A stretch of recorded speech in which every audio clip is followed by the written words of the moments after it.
gente tá falando que você tem quase 300 mil no YouTube, mas você tem quase isso também no TikTok. No TikTok, 292, eu acho, se eu não me engano. E vídeo, 292,5. E assim, e tem vídeos lá com milhões de visualizações, tem, cara. Tá. E tanto da dança quanto de humor, cara. É isso que eu acho bacana.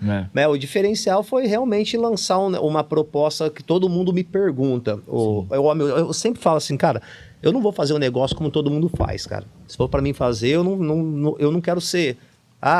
vai fazer igual a todo mundo, você é igual a todo mundo. Se você quer fazer algo que vai dar ibope, você tem que fazer algo diferente. Lá na minha casa eu tinha um espaço e eu gosto muito de brincar com edição de vídeo.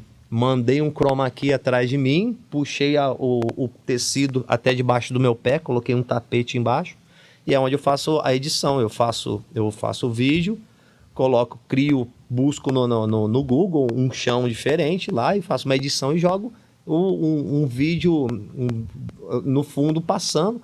E todo mundo vem para que aplicativo que você usa. Eu falo assim, cara, você vê o trabalho que dá pra fazer isso aqui, velho? Não, e uma coisa que eu achei engraçado, porque assim, até quem não manja muito do negócio, vê que assim, de um lado você tá fazendo devagar para todo mundo prestar atenção, e do outro como realmente dança. Exatamente. Né?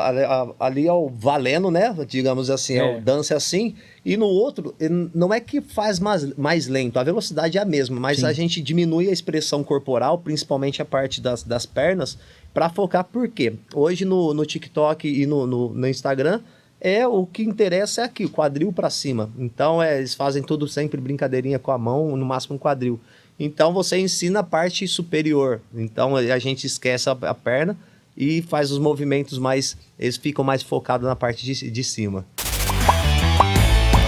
E aí, gostou desse corte? Então não esqueça, se inscreva no canal, ative as notificações, dá aquele like e compartilha para todo mundo. O link para o episódio completo tá aqui embaixo. É só clicar e assistir.